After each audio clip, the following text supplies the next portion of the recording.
u jednom zalogaju. Slatko, ljuto, kiselo, kombinacija ukusa kao iz restorana, a sve posno i od najobičnijih sastojaka. Prijetno! Treba nam 2 crvena luka, 4 cvekle, ulje, biber i sok u ukusu.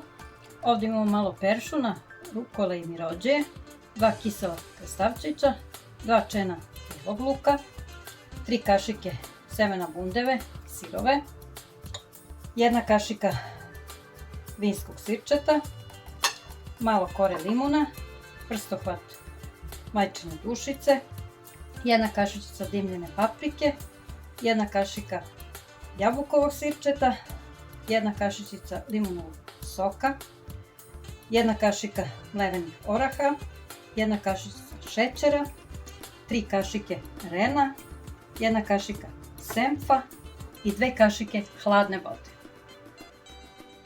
Uključujemo renu na 200 stepeni.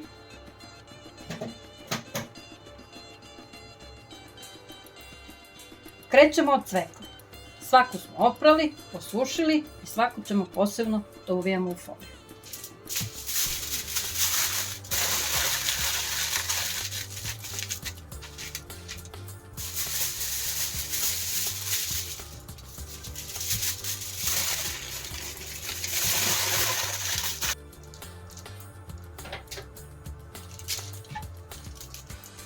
Cveklu pečemo sat, sat i po. Proverit ćemo šaškalicom. Kada ulazi bez problema, znači da je gotovo. Dok se cvekla peče, spremamo luk, sećemo ga na rebac.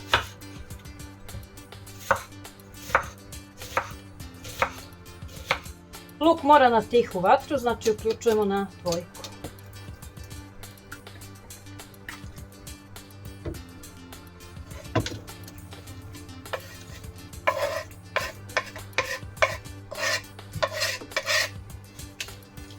Pržit ćemo oko pola sata uz često mešanje.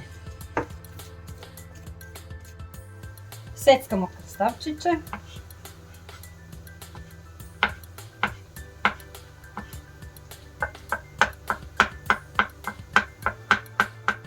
Ovo je deo gdje nema žurbe. Luk ne smije da se prži, on mora da se topi.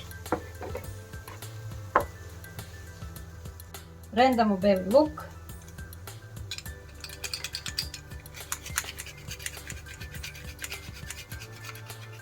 Pravimo dresing. Dimljena paprika, majčina dušica, kora od limuna, beli luk,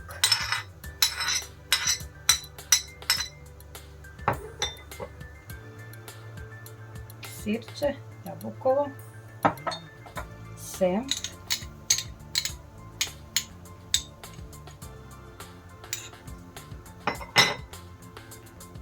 kašika ulja,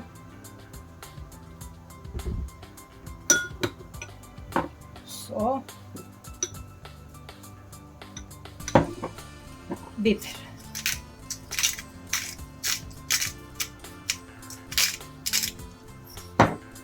Izmešajte. Probajte. Ako je prejako, malo šećera. Ako je preblago, malo sirčeta. Pitanje balansa. Pravimo krem, ren.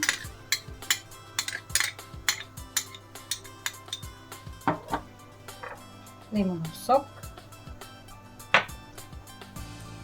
Kašika oraha mlevenih i 2 kašike hladne vode.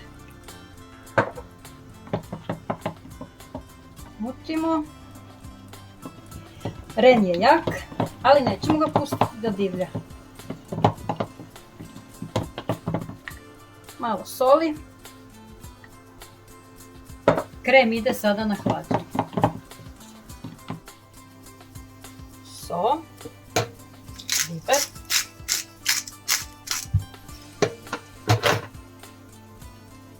finsko sirće, šećer pravimo ozbiljan ukus.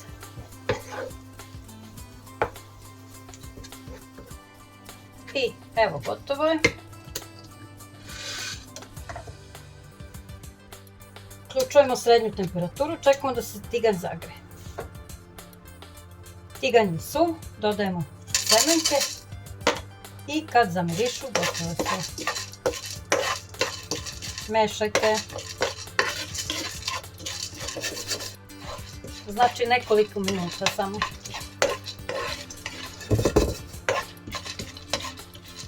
Gotovo je. Sklanjamo. Sipat ćemo činiju.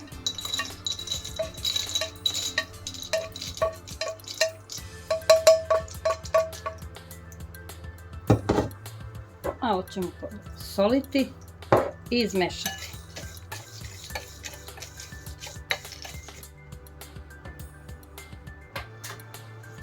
I da vidimo, probamo.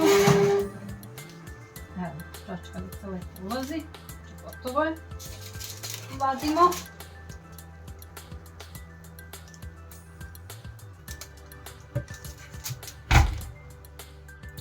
Otvorit ćemo i ostaviti da se prohladi.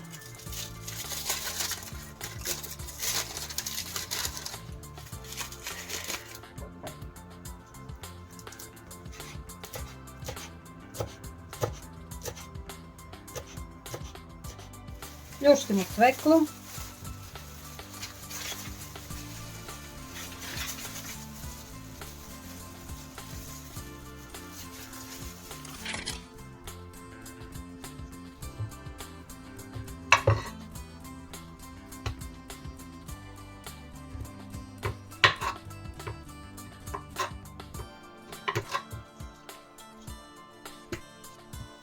Dok je još topla cvekla, dodajemo krastavčiće, dressing,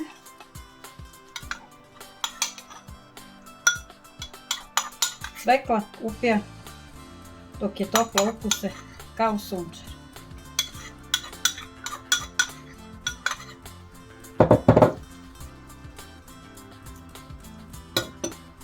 Izmešat ćemo.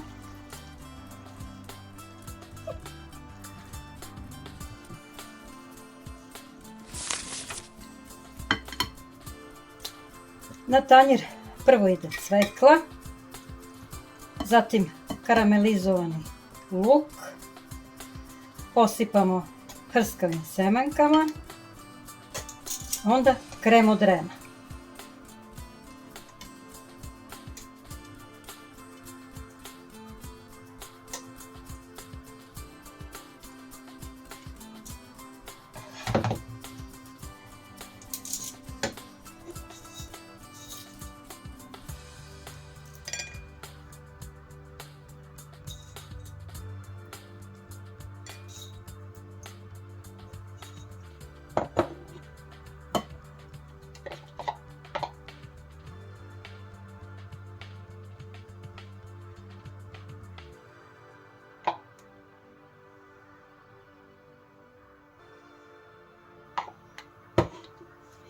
Na kraju posipamo peršun, mirodžiju, rukolu i salata je spremna.